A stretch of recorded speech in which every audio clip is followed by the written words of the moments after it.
Hello दोस्तों, आप सभी का स्वागत है आपके अपने चैनल जिसे बस मैंने अपना नाम दिया है शैलेंद्र श्रीवास्तव, जहां पर हम लोग साइबर सिक्योरिटी से जुड़े बहुत से टॉपिक्स और साथ ही साथ CISM सर्टिफिकेट के टॉपिक भी खूब डिटेल में समझते हैं। तो दोस्तों, मेरा नाम है शैलेंद्र श्रीवास्तव और मैंने साइबर सिक्योरिटी की दुनिया में कई सारे सर्टिफिकेट अर्न किए हैं। जैसे मैं CISSP सर्टिफाइड हूँ, मैं CISM, CDPSE, CCSK, ISO और ऐसे बहुत सारे सर्टिफिकेट मैंने अर्न किए हैं।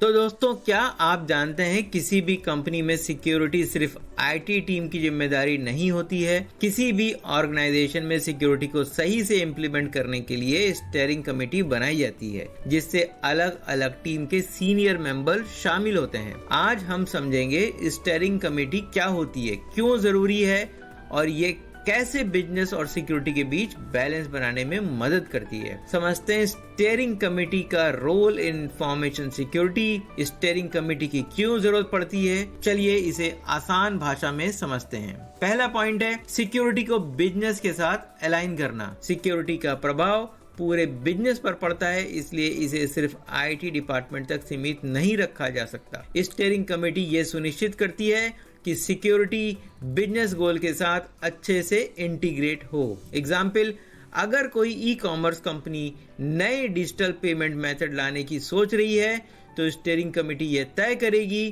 कि यह सिक्योर हो, कस्टमर एक्सपीरियंस प्रभावित ना हो, कंप्लायंस और लीगल रिक्वायरमेंट भी पूरी हो। सेकेंड पॉइंट है प्रायोरिटी और ट्रेड ऑफ पर डिसीजन लेना। कई बार बिजनेस और सिक्योरिटी की प्रायोरिटी अलग अलग होती है। स्टीयरिंग कमेटी इन डिफरेंस को बैलेंस करने और सही ट्रेड ऑफ लेने का काम करती है। एग्जाम्पल, मान लीजिए एक सॉफ्टवेयर कंपनी चाहती है कि उसका प्रोडक्ट जल्दी मार्केट में आए, लेकिन सिक्योरिटी टीम को लगता है कि इसे और टेस्ट की जरूरत है। अब स्टीयरिंग कमेटी इस पर डिसीजन लेगी कि सिक्योरिटी को कॉम्प्रोमाइज किए बिना प्रोडक्ट को जल्दी कैसे लॉन्च किया जा सकता है। थर्ड पॉइंट, सिक्योरिटी अवेयरनेस और कल्चर चेंज। स्टीयरिंग कमेटी केवल पॉलिसी बनाने तक सीमित नहीं रहती, बल्कि एम्प्लॉय का बिहेवियर बदलने और सिक्योरिटी को कल्चर का हिस्सा बनाने में भी मदद करती है।